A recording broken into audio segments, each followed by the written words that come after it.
right, do we do the intro again? He wants it. Okay. Hello, welcome to the Backlog with two brothers who have a big collection of games we're going to sit here and we're going to talk about. Every game we've ever bought, we put into an Excel spreadsheet to catalog our collection, and today we're going to pick one at random and talk about it, regardless of whether or not we've played it. Live from PAX East in 2019 in Boston.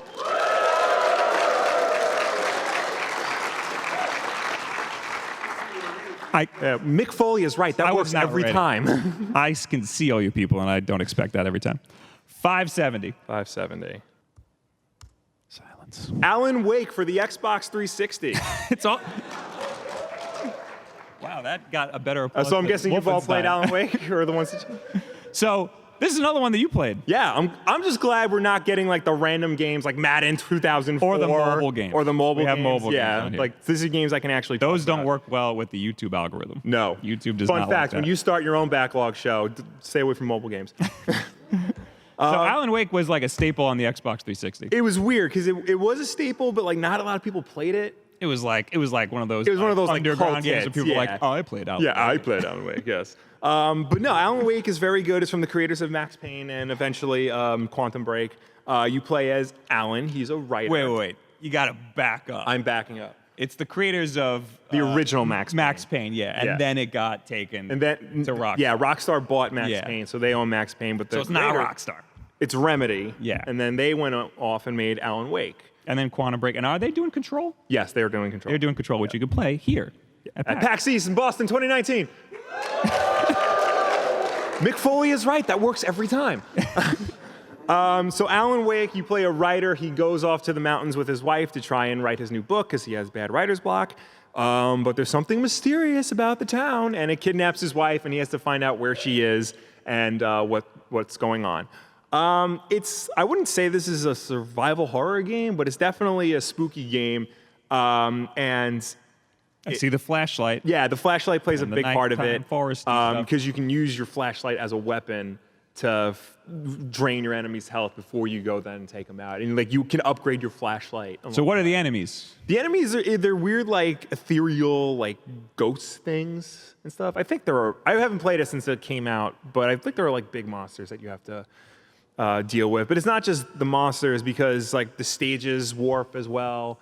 There's one level where the final battle is on a rock stage and you have to play with a metal band in order to take out the monsters. Yeah, no. What?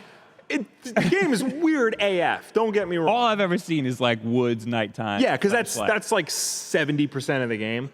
There's another part where it's like during the day where like you have to like solve the mysteries of what's going on in the town and things like that. There's this really cool idea where like you can collect pages of your lost manuscript, and those pages will tell you what's going to happen next in the game. So like you'll pick it up and it'll say, "Oh, as I walk into the log cabin, two beasts come at me and try to swallow me into the black hole," and then that happens. And you have to like figure out your way around that. That's like a Metal Gear situation. Yeah, it's very trippy. It's very Metal Gear 5. Yeah, not any of them. It tries to mess with not only your character's mind, but your mind as well. But trying to put you in a sense of unease, put you like in a place where like you don't know where you are. You're not safe. You just want to find your wife and get out, but you never do. Is this this wasn't remastered at all? No, there's That's a lot. Weird. It's backwards compatible on the Xbox One, though, so you can play it. And I think it's still out on PC. Correct me if I'm wrong. It's on Steam. Okay. There you go. I like having an audience. This way we don't look like... I know. We don't have to... We're like, It was a Games with Gold in March of 2015? Yeah, and I think if you bought... Oh, I'm lying. It was one at one point. It was, and if you pre-ordered Quantum Break, you got Alan Wake and its 2 DLC episodes for free. That's cool. I went out and got the DLC episodes because this doesn't really spoil anything, but the game ends on a cliffhanger. And I bought the DLC. And it's the only game in the series. Yeah, and I bought the DLC, the 2 DLCs, to see if it concluded that cliffhanger, and it just left me with even more questions. Oh, so basically, don't play the DLC. Well, no, play the DLC because it's good, but don't expect answers from it. All right.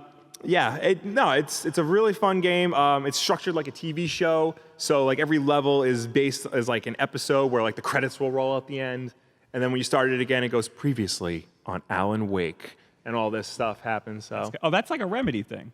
Yeah. They do that in Quantum Break. Yeah. Well, they have like actual. Well, in Quantum Break, they have like TV actual stuff television stuff. going Yeah, on in no, this Quantum Break, doesn't yeah. do that. And it's better for it, honestly. So, even how old is this game? This game, I have it right here. You have the page up. It came out in 2010 2010. for the Xbox, then Windows 2012. Yeah. So, in a 9-year-old game, Yes. I'm never gonna play this game. I hate to tell you. All right, that's fine. But if 9 years old. if you ask yourself, should I play Alan Wake? The answer is yes. It's very good. It's that good. It is very good. Yeah. Should I play this or should I just jump in and go to Control? Because I kind of want to play Control. See, I feel like that's comparing apples to oranges because I don't necessarily think Control is going to be anything like Alan Wake because Quantum Break is nothing like Alan Wake. Oh, but why am I relating them so much to each other? Because they're made by the same company, so there are going to be similarities. But in terms of like gameplay and ideas and aesthetic, they're very different. Okay. So as an Xbox 360, like, staple, Yeah. how important is this game?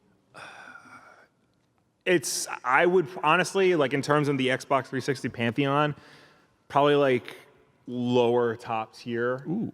Because it's very creative and it does a lot right, but it didn't sell very well and they never followed up on it, and I don't think it left like the kind of mark it really could have if like more people knew about it at the time and more people played it. Well, everybody I know who played it really liked it. Yes. Yeah. Nobody ever had anything bad to say about it. So, cool, Alan Wake. I guess you say buy it. Yeah, if buy you're it. Interested in it. Cool. It's usually on sale on 360 all the time. It'll probably be back on Games with Gold one of these days because they've been killing it with that. Yeah. So, thank you guys for watching at home. See you later. We're going to talk to these guys some more.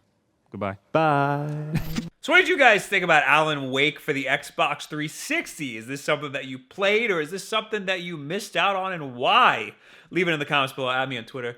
Any and all of this other social media garbage. We forgot to say this spiel while we were there at PAX. Anyway, thank you guys very much for watching, and we'll see you next time on The Backlog. Goodbye.